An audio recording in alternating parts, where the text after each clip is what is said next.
Welcome back and thank you tuning into Reddit Cheating Stories. We appreciate every single one of you. Let's dive in. I never imagined that the person who tormented me growing up would be the same person to betray me in the worst way possible. My own brother, Liam, was the man I once looked up to, but he destroyed everything I had built, including my marriage. As kids, Liam was the golden boy, charming, athletic, and naturally good at everything. Me. I had to fight for every bit of attention, and even then, it was never enough. Our parents treated him like he was a king, while I was just an afterthought. But it wasn't just favoritism. Liam enjoyed making my life hell. He stole my things, blamed me for everything, and made sure I always came second. If I liked a girl in school, he would go after her just to prove he could. If I achieved something, he would find a way to outshine me. I told myself that when we grew up, things would be different. That I would finally escape his shadow. But Liam's influence lingered, and I found myself constantly seeking validation and approval from others. I worked hard and built my own life, far away from Liam's toxic influence. I met Sophia, a beautiful, kind-hearted woman who made me believe in love.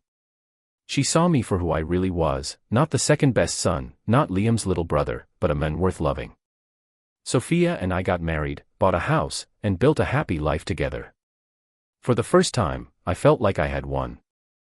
I had finally found someone who loved me for who I was, and I was determined to make our relationship work. But then Liam came back into my life. One day, Liam showed up at my doorstep with nothing but a suitcase and a sob story. "I lost my job, man. I have nowhere else to go," he said, looking at me like a kicked puppy. Against my better judgment, I let him stay with us. At first, everything seemed fine. But then, small things started to bother me.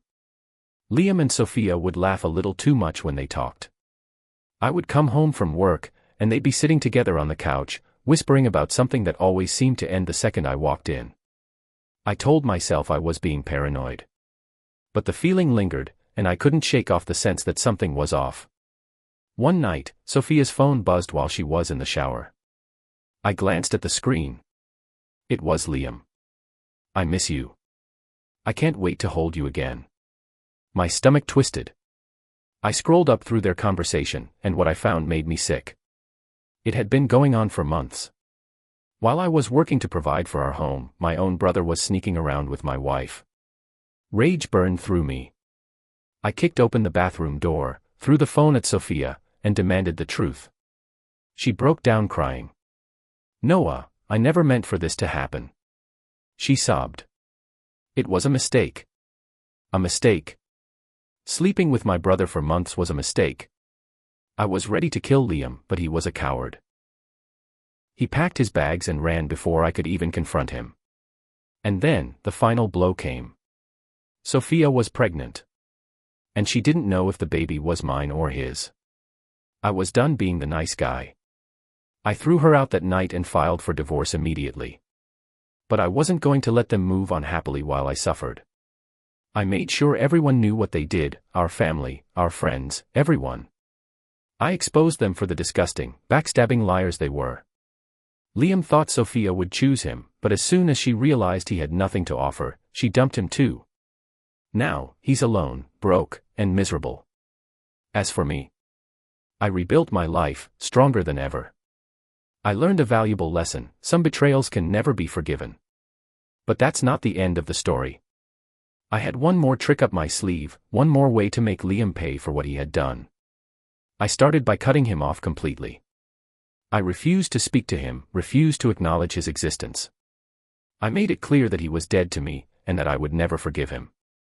But that wasn't enough. I wanted to hurt him, to make him feel the same pain and betrayal that he had inflicted on me. So, I started to sabotage his life, to make it impossible for him to move on. I started by ruining his reputation. I told everyone about his affair with Sophia, about how he had betrayed me and broken my trust. I made sure that no one would ever hire him again, that no one would ever trust him with their business or their secrets. I also made sure to cut off his access to our family's wealth and resources.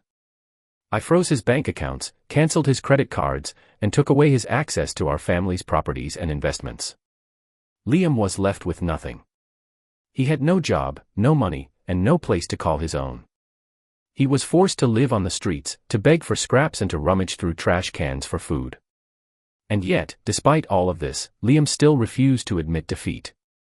He still refused to apologize for what he had done, to acknowledge the pain and suffering he had caused. But I wasn't finished with him yet. I had one final trick up my sleeve, one final way to make Liam pay for what he had done. I started by gathering evidence of his affair with Sophia. I collected emails, text messages, and photographs, all of which proved that Liam had been cheating on me with my own wife. I then took this evidence to the police, and I filed a complaint against Liam for adultery and deception. The police investigated, and soon Liam was arrested and charged with his crimes. The trial was a media sensation, with reporters and cameras packed into the courtroom. Liam's face was plastered on the front pages of newspapers, his reputation in tatters. And in the end, justice was served. Liam was found guilty, and he was sentenced to several years in prison. As I watched him being led away in handcuffs, I couldn't help but feel a sense of satisfaction. Liam had finally gotten what he deserved, and I had finally gotten the closure I needed. But as the days turned into weeks, and the weeks turned into months, I began to realize that I couldn't stay stuck in the past forever. I had to move on, to find a way to heal and to forgive. It wasn't easy, but I started to see a therapist, to work through my feelings and to come to terms with what had happened. I also started to reconnect with old friends, to rebuild my social network and to find new sources of support. And slowly but surely, I began to heal. I began to see that there was more to life than just pain and suffering, that there was still beauty and joy to be found. I started to date again, to meet new people and to explore new relationships. And eventually, I met someone special, someone who loved me for who I was, and who helped me to see that I was worthy of love and happiness. Looking back, I realized that Liam's betrayal was a blessing in disguise. It forced me to confront my own weaknesses and vulnerabilities, to face my fears and to find a way to heal. It also taught me the importance of forgiveness, of letting go of the past and of moving on. I forgave Liam, not for his sake, but for mine. I forgave him because I wanted to be free, because I wanted to move on and to find happiness. And in the end, that's exactly what I did.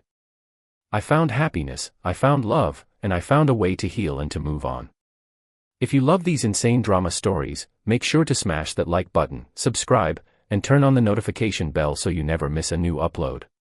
We've got even more wild, real-life stories coming your way, and trust me, you don't want to miss them. Thanks for watching, and I'll see you in the next one.